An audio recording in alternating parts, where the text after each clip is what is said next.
What's up guys, Mike here, and in this video we're comparing two 7-inch tablets that sell for only $199 these days. The Samsung Galaxy Tab 3 7.0 and the Google Nexus 7. Let's see which one is the better pick right now and why. Alright, we'll start by having a quick look at the two. The Samsung is clearly the more compact here. It's also lighter and at the same time better looking, at least in my humble opinion. Besides that, thanks to its reduced size and weight, it's just easier to grab and use than Google Slate. Still, as the Tab resembles all the other Galaxy devices launched lately, glossy plastic is used for the case, which is going to scratch easily and catch fingerprints and smudges like crazy. The Nexus 7 with its rubberized texture back feels more durable, more reliable.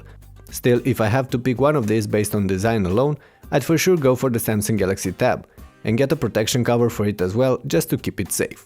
Unfortunately though, except for the aesthetics, not much was changed on the third generation Galaxy Tab. The screen, for instance, is fairly good, but sports a low 1024x600 pixel resolution and a TFT panel. On the Nexus there's an IPS panel with 1280x800 pixel resolution, which means that text and pretty much all the content is going to look sharper on it. If you can get past this aspect, you can't really complain about either of these two displays, but there are tiny details that set them apart. For instance, blacks are deeper on the Nexus, while the Galaxy Tab paints more vibrant colors. Those being said, let's turn our attention on the performances. These two tabs are not very powerful, judging by today's standards, but if we are to compare them, the Tegra 3 platform inside the Google Slate outmatches the one inside the Samsung in most synthetic tests. In everyday use though, both are fairly snappy. It's worth mentioning that the two are running Android, but there is a newer version of the OS on the Nexus, and of course Samsung skinned their tablet with TouchWiz UI. That's not necessarily a bad thing, as TouchWiz does offer some nice tweaks, for instance the notification panel with radio toggles on top or the complex app manager. But some of you might not enjoy the overly colorful themes, the extra applications bundled by default on the Slate, or the fact that out of the box, TouchWiz tends to perform poorly than stock Android, but that can be addressed. The Nexus 7 does offer the vanilla Android experience many of you love. It provides the clean and responsive barebone on which you can customize and build your own device, tailored on your own needs. Even so, the overall experience is not completely flawless, and you'll still encounter occasional stuttering on this one. And there is another aspect I should mention. The Galaxy Tab 3 7.0 borrows the overall front-face buttons layout from the other members of the Galaxy line, with a physical home button and capacitive back and menu controls. On the Nexus 7, the main navigation is integrated within the interface itself, so it will occupy a part of the canvas, but it integrates seamlessly with most apps and fades away when not needed. Anyway, the two tablets offer fairly different interfaces, but you can use them both for pretty much the same everyday activities, from the basics like browsing, reading books or listening to music, to more complex tasks like watching movies and playing games. Have a look.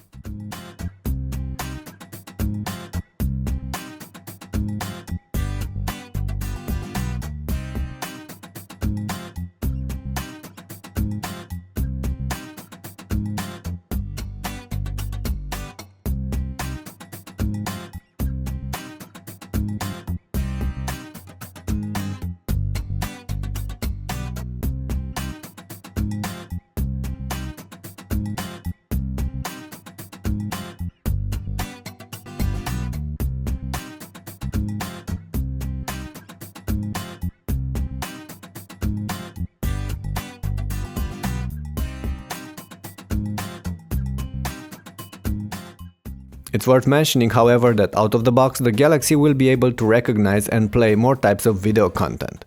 Besides that, while the two tabs can deal fine with casual games, more complex titles like GTA Vice City or Real Racing 3 aren't always running flawlessly on either of them. Bottom point, if I were to pick one tablet over the other based on the overall use experience, my money would go towards the Nexus 7. It's not because the Samsung is slower or can't run things the Google Slate can. That's not the case here. It's much more simple than that. Everything looks smoother and sharper on the Nexus thanks to its high-resolution screen.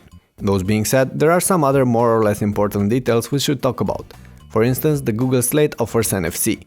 The Samsung tablet does not, but it bundles an IR blaster on some versions, so you can use it as a remote control.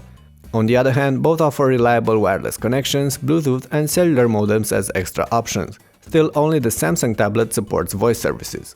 The Galaxy Tab also sports a main camera on the back, while the Nexus lacks one, but its performances are mediocre at best. So for me that's clearly not something that could steer me towards the Tab. At the same time, both offer 720p front-facing shooters for video calls and chatting, with decent performances but far from impressive. Besides that, you might want to know a couple of things about the speakers. In terms of loudness and overall sound quality, the Galaxy Tab is a notch over the Nexus. However, Samsung kept the speakers on the lower edge of the tablet, and that means you'll easily cover them with your hand when using the device in landscape mode, while playing games or watching movies, and that will cause some annoying distortions.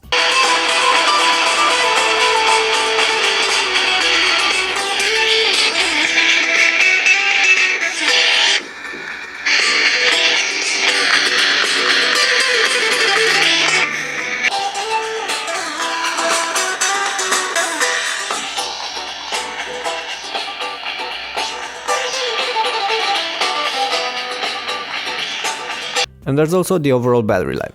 I was able to get between 5 to 8 hours of use on these two on a single charge. Of course, that greatly varies on how you'll use them and the apps you're going to run. Still, I can't say that one of these clearly outlasts the other, so both get a point here. Alright, with all this on the table, it's time to draw some conclusions. The new kid in town is the 3rd generation Samsung Galaxy Tab 7.0, perhaps the most ergonomic and best looking 7-incher available in stores right now. If that alone would make a good tablet, the Galaxy Tab would have no rival, as it looks awesome, especially on this white finishing. But there are other things that matter more, and unfortunately too few were upgraded on this new tab from its predecessor. And that's not necessarily that bad, I don't mind incremental upgrades. Still, Samsung should have changed the screen. They've been using pretty much the same one on their 7-inch tab since 2010. If that was the case, the Tab 7 3.0 would have had a good chance of getting victorious from this fight. Since it's not though, my money are going towards the Nexus 7. Yes, it's bulkier, heavier, lacks a camera and a microSD card slot. And I'm still picking it, despite all this, for one important reason, the higher density screen.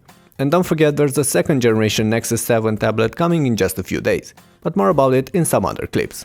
Anyway, that's about it for now. Before you go though, let me know which one of these two tabs would you pick right now and why. And as always, if you like this video, make good use of those thumbs up and share buttons and subscribe to my channel for future updates. Catch you later.